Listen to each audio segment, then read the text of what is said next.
Melbourne are the team in the gun for me, and it's pretty hard not to be in that position when you go down by 92 points against a Freo that were really good. Now, we've got to give them their flowers, but that's not where I'm focusing on. The coach, Simon Goodwin, understandably very disappointed with his charges, and losing 3 of their last 4, they've got some questions to answer.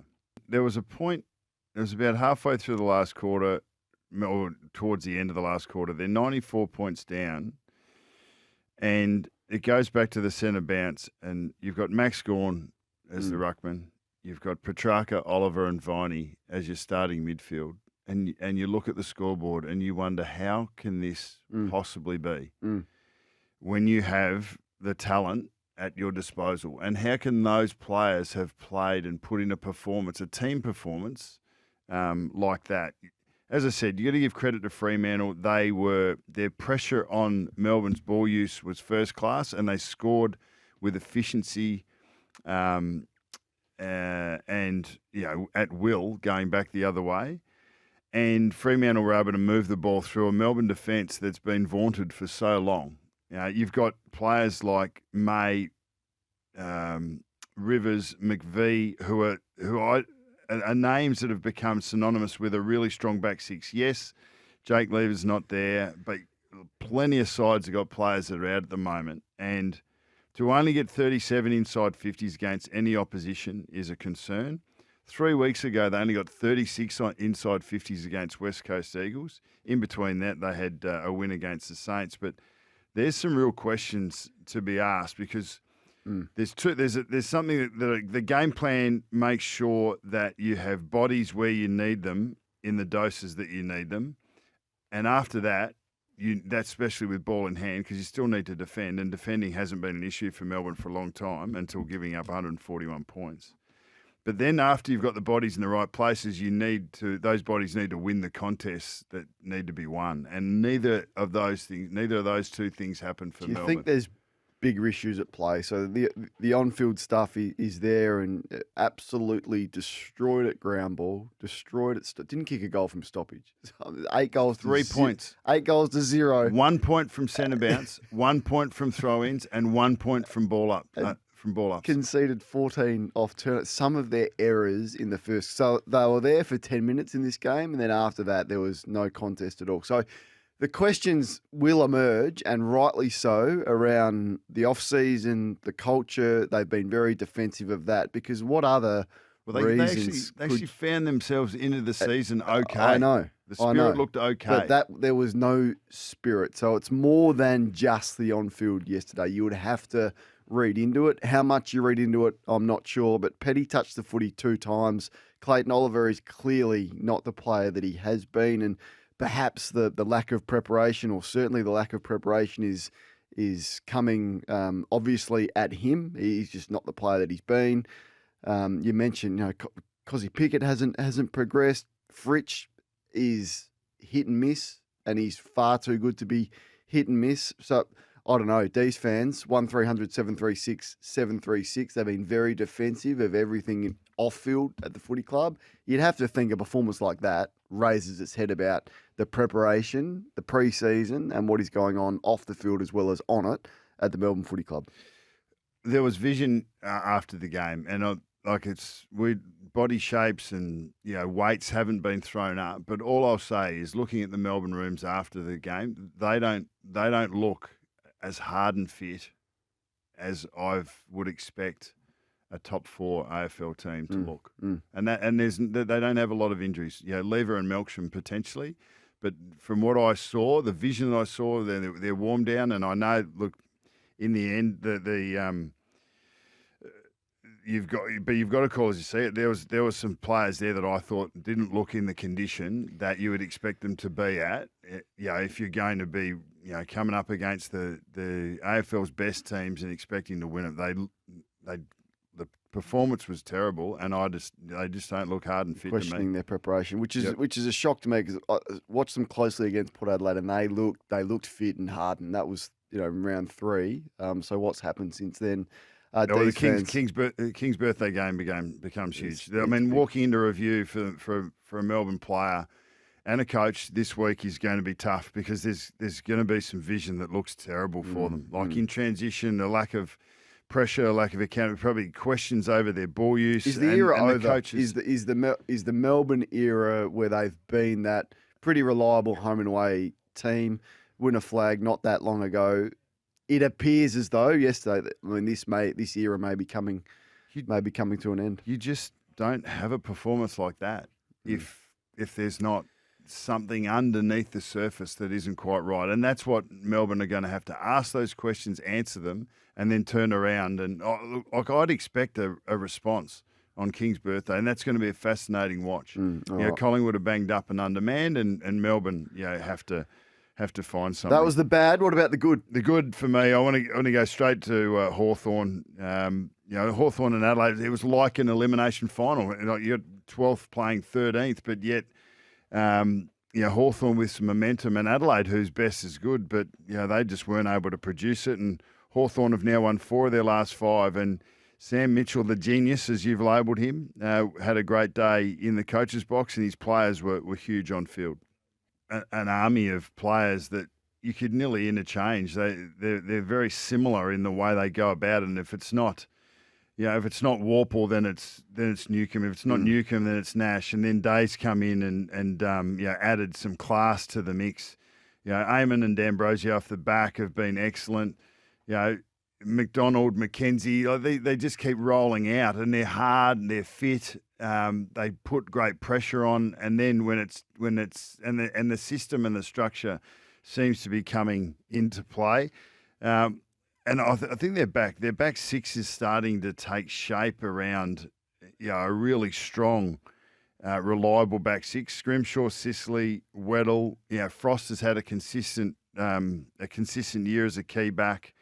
As I said, Impey and Amon give you a little bit of run off the back, and CJ's he didn't have a lot of the ball yesterday, but his run really creates a lot for it.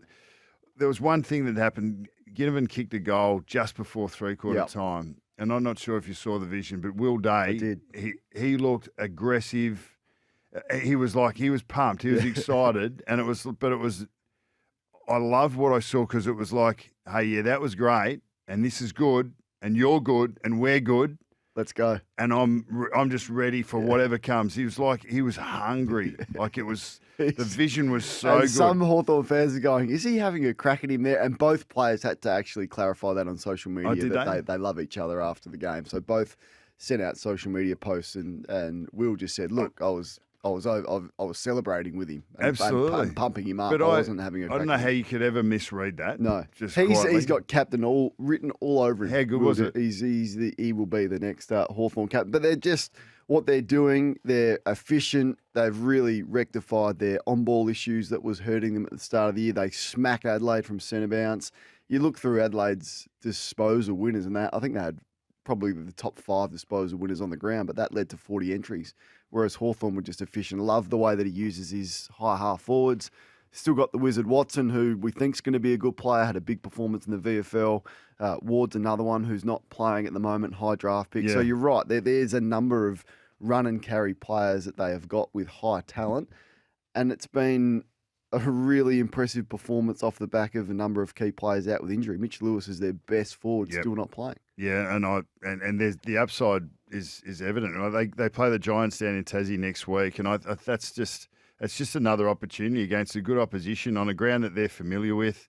And obviously Dylan Moore is one that for me, you look at the Giants, look at that matchup. The Giants forwards that have been really damaging over a long period of time. Toby Green one, and Brett Daniels another. Like Dylan Moore is a meld of those two players. And if you're saying that, Mitchell's saying 20 and 3, we want you in the midfield, but we also want you scoring. Yeah, he's putting himself into AA contention with the way that he's going about it. Point 3. Point 3 for me is the Dogs. They need credit for what they've been able to put together. They were the 11th place side going into the weekend, and they met a Collingwood side that was probably ripe for the picking. They'd lost a few players, but at the same time, the Dogs didn't have Richards, who's been an absolute boon going into the midfield. Liberatore, who's been a mainstay. They didn't have Norton and they didn't have Waitman, who had actually kicked 8 goals in the same game against the same opposition at Marvel last year. So it was a fantastic performance and the coach was happy. I like that we haven't won games like this for a little while, and that is, in my view, it's a game that we just need to win. We have momentum. We've got an opposition that we should beat, given their situation at the moment. But we know that they haven't lost the game since round 2, so they're going to be. It's going to be. We're going to have to do a lot right to get this game go our way. And there were moments in the game where you thought, are they or are they not? Collingwood have done really well here. Have they done enough, the Dogs, to be able to get the result? And they had to do it. They were harder for longer, and then their guns stood up when it mattered. Are we giving them too much credit for it? As you said, this is a game that they just should win. Of course, they just should win it. Yeah. So if you want to be a good side, you just win. And their list suggests that they should be a good side. Collingwood coming from Perth, 1 day short of break, half a VFL side playing. I think it's ticket and great credit because we would have smacked them if they lost. But I just expected them to win and win comfortably. Did you not? I thought they would win, but there were periods of the game where you saw, actually Collingwood are still capable of playing some really good footy and challenging any time, any team at any time. It was. Yeah. But did we expect any different? So to think that Bulldogs were just going to win easily, probably underrated what Collingwood are doing and have been able to do. So they still needed to get over the line. I thought Treloar was huge, and he's had a sneaky great year. He's one that sits in underneath Bontempelli, gets a little bit less attention than Liberatore. Ed Richards comes in and adds something new to the mix. But Adam Treloar has been as consistent as he's ever been. He's in career best form, and he just keeps going. I thought Sam Darcy, the way that obviously the coach brought him off after that incident, he was able to maintain his focus and contribute really well. And of course, the Bont just went from strength to strength. What'd you make of it, Bucks? You've won a Rising Star Award. Yeah, well, look, that's not the part that I want to talk about. I don't talk about the attention that he got in the second half from Windhager and how he's going to have to step his way through that, because if there are times when you bring this aggression and the physicality and it can bubble over, you want to have an impact and you're losing the game, you're not quite doing what you want to do, and you've got this guy that's under your Guernsey and making life hard. And when you show that affects you, then you're going to welcome more of it. So he's going to go through this. What's it like little stage now when this happens for the first time? Because I've been on the other end of it, where you go to someone who has never been tagged before, and they are so vulnerable because they've got no idea how to work their way through it, and it is really confronting. You've been on the other side of that for the first time. What's going through your mind, and how do you work through it, and how long does it take to get comfortable with it? Well, if you're a forward, you're used to it because. Or if you've played forward, because you'll have a close checking defender who'll do it. But a midfielder, and I'm not sure the way the Coates League handles it now. I don't think there's a lot of run. There's not a lot of run widths. There's not a lot of run widths in AFL footy, let alone the Coates League. So you're talking about, we laud this kid, and he's got great talent, and he's going to be a great player, and he's already doing great things. But he is going to get attention, and he is going to have to. I mean, he's only a dozen games in. Like this challenge between game, I don't know, but say game 30 to game 60, 70, like he's still going to be learning things about himself and the competition and about what opposition coaches and opposition players are going to throw at him to, one, get him off his game. This is the pointy end. It's not just about your skill and your talent. It's not even about your fitness and your physical capacity. It's going to be about how do you front up mentally and emotionally week after week. How do you front up when someone is trying to get under your skin and trying to get you, trying to drag you out of the focus of playing or out of a flow state of playing your best game of footy? This is the big leagues, and he showed on the weekend that he can be fired up, that he can be got to.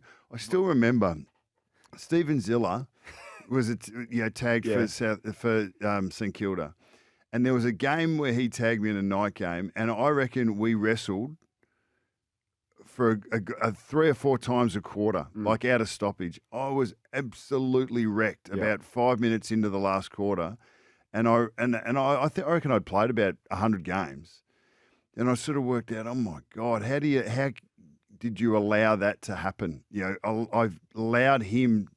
I got dragged into the scragging sort of contest, and it took so much energy out of me. It took my focus away from doing what I needed to do, which was continue to go at the ball and to try and outnumber as often as I could. So he won that battle because he just diminished my ability to play, to show my talent and my work rate and to be my best for the team. So I suppose you go through this journey, and he's going to have to make it happen. We saw Amos last week, missed a few goals, got in his head, beat himself. The mental battle as an individual for yourself is one that needs to be won all the time before you even face an opponent. He has to cop this every week now. If you play against West Coast and you do not do what Winhager did from the Saints to him, you're not giving yourself the best chance to win. Because I'm telling you, don't worry about Ruben Jinby, don't worry about Tim Kelly. Harley Reid's the one. And he's the one, unfortunately, for the situation that he's found himself in at a poor side, that there's no help around him. I mean, the others... Well, Elliot Yeo is there. He's got help. Not taggable like Harley Reid is. 3 touches, 4 free kicks against after having 13 in the second term, 7 clearances at halftime. I'm amazed that teams haven't come after him earlier. Ross got it right in the second half, and now that's the blueprint whenever you play the Eagles, and that will be the case for, you would think, at least the next 3 or 4 years until there's some other star midfielders that West Coast can assemble to go alongside of him. We'll come back around and talk about the eligibility and things like that. Tell me about the umpiring and the change, because I get the feeling you're a big fan. Loved it. My opinion is that the reasonable time adjustment has been a long time coming. You spoke about this last week. It's been longer than well, I've been on the prior side of things, because it's been the tackle. There's contests, there's marking contests, there's ground level contests, there's skill and there's talent and there's speed and endurance, all of these elements that make up the game. When you look at a ball carrier versus a tackler, it has been so weighted to the ball carrier. And I'm not talking about the ball winner, the ball carrier. Like, he might have received a handball, might have taken a mark and played on, but the ball carrier has controlled too much of the game, and the umpiring and the interpretation of the rules has allowed that for too long. We need to balance up that so that the tackler, there's so many ways that the tackler can give a free kick away, and very difficult for him to win the free kick. So I think we've found a better parity with that. I think that I saw evidence that with the shortening of reasonable time, the ball carrier stopped, just especially in the back 50 or in elements in the midfield. If he didn't like what he saw, we didn't see the ball carrier just finding a direct opposition, taking the tackle and going into secondary stoppage. There was more panic, particularly in defence. Even before they'd received the footy, it's like, okay, I'm in trouble here. If I'm under pressure, if I don't get rid of it. And that created a bit more chaos. It was more watchable. The ball spent more time unpossessed because it wasn't controlled with ball in hand, in particular in congestion. So I thought we saw less congestion. Turnover scores as an average across the competition, even though there were 2 games less. As an average across the competition, there was a goal a game more scored from turnover, which is the highest for the round. Highest round for the season to date. Now, whether that's related or not, might have been good weather. There's plenty of different reasons for that. We didn't see many slings. Like outside the Harley Reid one, there weren't that many sling tackles, because the reduced time meant that it was actually safer for the tackler and for the person being tackled. I just thought it was a quicker tempo. The ball ups went up quicker. Congestion dispersed quicker. It was easier to umpire. It was easier to understand. Not perfect. You're never going to get 100% of decisions that are correct, especially if they're against your team. So not perfect, and I don't think we should be expecting perfection in regards to the way that the game gets umpired and frees that are going to go one way or another. But I just thought that it was a great step towards having greater parity, having more onus on the ball winner to have to dispose of it and do something with it to the advantage of his team, and that the balance and the equity between the tackler and the ball carrier, I think, is it looks a lot better to me. It is year 5 of the rebuild at the Crows. Do you feel like there's any signs that they are on the right track, Bucks? I'd be disappointed if I'm an Adelaide supporter. I think that the team is capable of more. They've had so many close losses over the last 18 months, and I think last year had plenty of merit. And they were stiff not to be playing finals, but they weren't ultimately able to get it done. It's so hard playing off the back foot, and if you get behind the ledger, and they've allowed themselves to get behind the ledger again this year, it would be a totally different scenario if they had been able to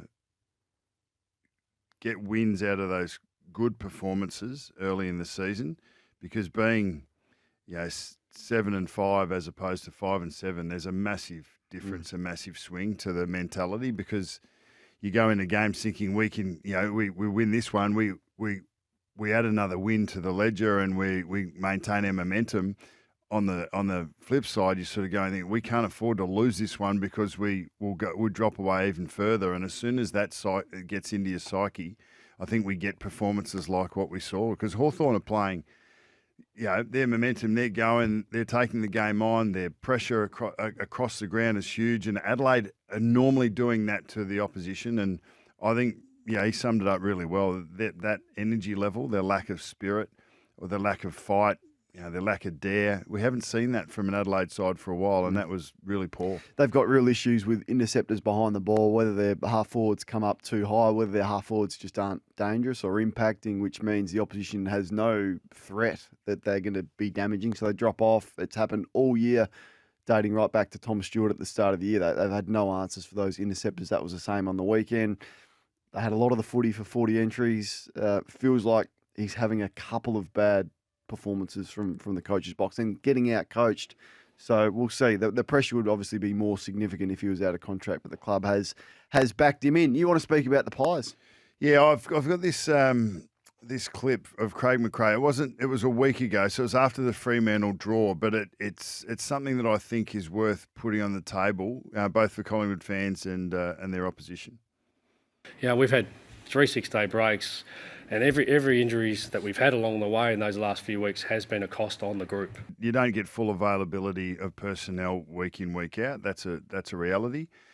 But so he made that comment, and sometimes these things just go through. But he made that comment after a draw, after Fremantle had come home hard in that last 7 or 8 minutes, and Collingwood were fantastic.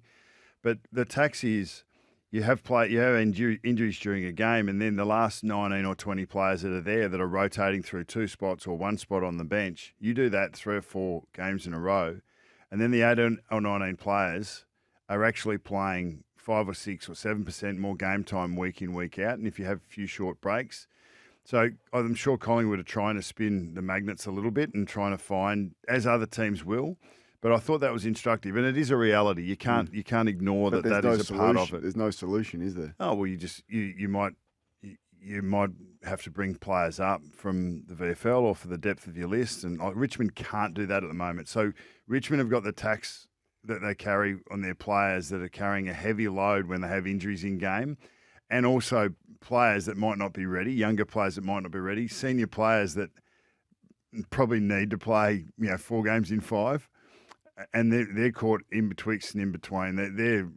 Richmond and Adamusa have been dealt the worst hand, and there's really nowhere for them to go, which made their performance in the first 2.5 quarters on the weekend, pretty strong. So surely the mid-season trade comes into play here. I can't believe we don't do that. So I cannot believe we can't do that. So many problems. You can be really aggressive, like if you could have 6 trades if you want to, and bring in 6 fresh players who perhaps aren't getting a look in at another club.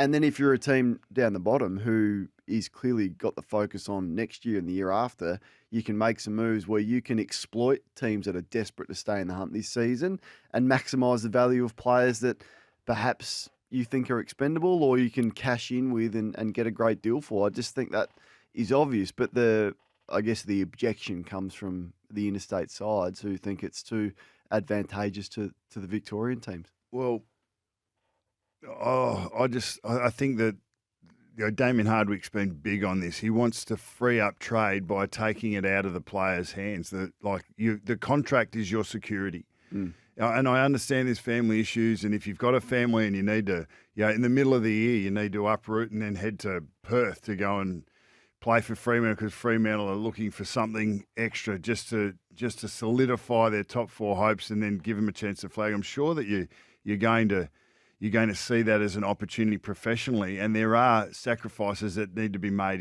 in a professional's life to give themselves the best chance. So I am with Dimmer a little bit on that the players need to let that rein go a little bit, and the player managers need to let that rein go a little bit for there to be more open and freer movement. Yeah, because players that are contracted request trades all the time, and there's not a whole lot that the club can do. Because when they want out, they usually get out. The club want to satisfy powerful player agents. Like that, it happens all the time, yet the clubs can't do it in the reverse situation. But I've got no doubt that there are players on lists that are superfluous to their current team's needs and requirements. Rory Lobb. That would be of value to another team. Mark Pitnet. Their roles, Pitnet potentially right now. And you talk about a midfield run. What would St Kilda do if they could get a hold of Dylan Shield? Tell me he's not in the best 800 players in the league and shouldn't be getting a game somewhere. How did Freo's 2-ruck setup look on the weekend? It looked okay when you win by 92, but I'm not sure Darcy's performance better than okay. was anything to write home about. You could have got the same result with Jackson in ruck and then going with an extra runner or an extra forward. That's categorically wrong. Will not concede. Come and see me in 6 years' time when Sean Darcy is still contracted to Fremantle and see how it's going then. See, you'll never be wrong, will you? Well, I've been so right on this, and they perform well once, and then you bring it up. Where have you been for the last month when neither of them have been able to touch the footy? JL said that he's just collecting information on whether this is the best thing for it, and the information he got on the weekend was pretty positive. Well, they've got no hope other than to play them. There's no other option when you're paying them $900 a year. And they're clearly going to have to play both of them. Did Mason Wood's performance in the last 45 minutes of that game say something about what Max King hasn't been giving them in the forward 50? It's too small of a sample size for me.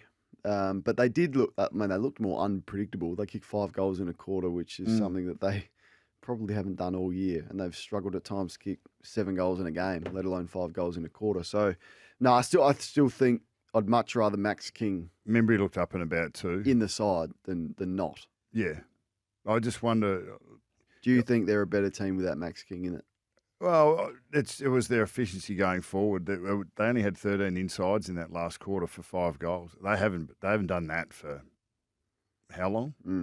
Yeah, and Higgins is a big part of that setup for them. When he went out for that month, that really hurt them. But it was that's not a bad win.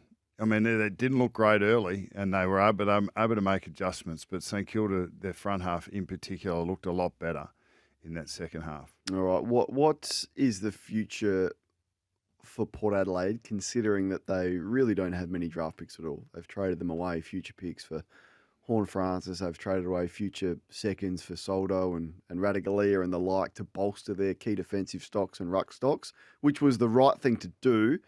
But largely, this is their squad. It appears as though this squad is going to be good, but not good enough. I think that their major issue is in the back six. They can move the ball okay, and Charlie Dixon was a little bit off. It was definitely looked a long way off it. But they looked like they were toothless for a lot of it. And Carlton, they're stacked. They're stacked at the ball, in front of the ball, behind the ball. It looks like they've got. This is always the case when a team plays well together. It just looks like you got winners all over the field.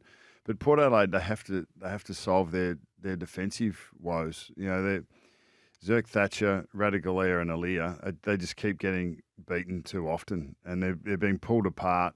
It looks like they still haven't gelled together, and it's been half a year now. You sort of think, okay, are they going to get there where they where they can come together as a really solid back six, and I haven't seen it. I'm more worried about their medium to small defenders than I are their key defenders. I think they're a real issue with those, and they're probably one or two short quality. Who do you have there?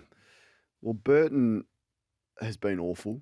Lockie Jones is not an AFL footballer for me, a long-term 200-game player. Bergman, I thought, was looking really good last year as an interceptor, but hasn't come together for him. They've tried to him play him wing, and I I'm think he's a better halfback. Yeah, he's an intercepting halfback, but there must be a reason that he hasn't been able to bed down that spot. So there's three. Farrell. Whether they look at Farrell's been good. Whether they look at Burn Jones going back, but he's been really good forward. So I'm not sure. Maybe that's why they're so keen on getting Perryman to try and fill a spot there. McKay Bowl is happening on Sunday. So the Twins set to play against each other for the first time. They're going to face the media today. Is that the matchup you go with? Would you go Ben to Harry or would you go Ben to Charlie? Well, I think across the board, the opposition's best defender has gone to Harry more often than Charlie. In the first half of this year. And Harry's, with the advent of him kicking straighter and fixing up his goal-kicking woes of the last couple of years, he's a real handful because he's going highest point. So I'd expect that we will see that for a large part of the game. That's going to be exciting, isn't it? Coaches that are nice coaching at a disadvantage. Do you need a hard edge? Now, I was strong on this yesterday with Adelaide. Now, it's just the philosophy of society, really. We're all nice. We don't want to offend anyone. But why Adelaide? We're all nice. I think we are. I think we're nicer. The hard edge, and we've seen it with a little bit of Alistair Clarkson and the trouble that he finds himself in, so I can understand why. But is Matthew Nicks too nice? He's a lovely guy. A great guy. I thought you were going to say Chris Fagan. Ripper. No, I think Chris Fagan's got an edge to him. Has he? Yeah, I reckon. He's got just a bit of an edge. Don't you hear the Matty Nicks call? If you do not want to defend, that's the only time that I've seen him. That's the only time you've seen him. How much have you seen him? Have you ever seen him raise his voice?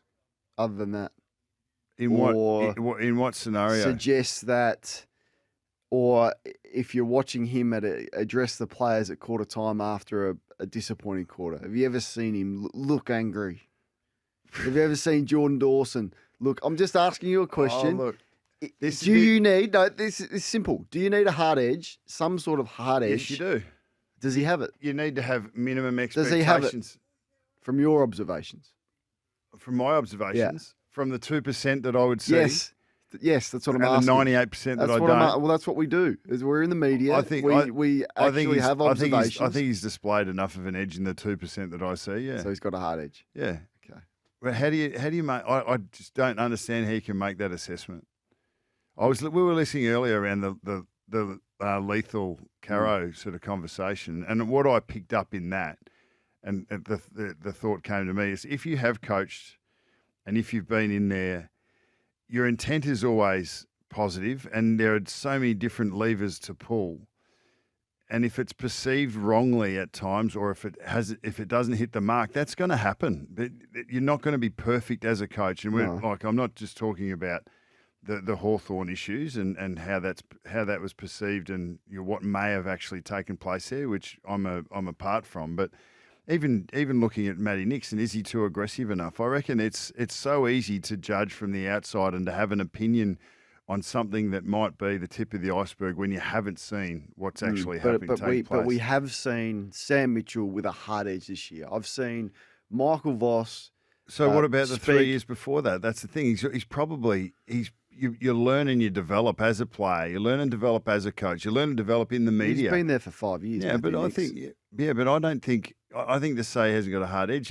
How would we know? What is he like behind closed doors? No one would know other than his players. No, and right now he's not getting the best out of that group. That's the only thing that we can judge or go on, and that is that Adelaide seem to be underperforming against their talent. Whether that's got to do with a hard edge, or whether it's got to do with the training drills they are doing or not doing, whether their conditioning loads are good or bad or the other, whether there's But I great could, chemistry and go synergy. through There's all plenty the, of things we don't all know. the coaches, and I could say to you, do you think he's got a hard edge? Does Chris Scott have a hard edge? Oh, you go, oh, yeah, I reckon he does. We've seen it. Does Adam Uza have a hard edge? I'd say, well, not from what I've seen so far. Does Ross Lyon have a hard edge? Yep, he does. Do the greatest coaches that we've ever had have a bit of a hard edge? Adam and Simpson, I would say, how do you yes. view him? No, I think he can get testy. So he's yeah. a premiership coach. Yeah, I think he's got, now not as overtly as some of the other coaches, but I think that underneath there is you wouldn't want to mess with him. I did wonder whether to be a successful coach you needed to have a screw loose, whether you needed to have the right level of crazy. Well, similar question. Yeah, maybe. Where'd you land on that? No, I don't think you can be a balanced individual and still coach well. All right.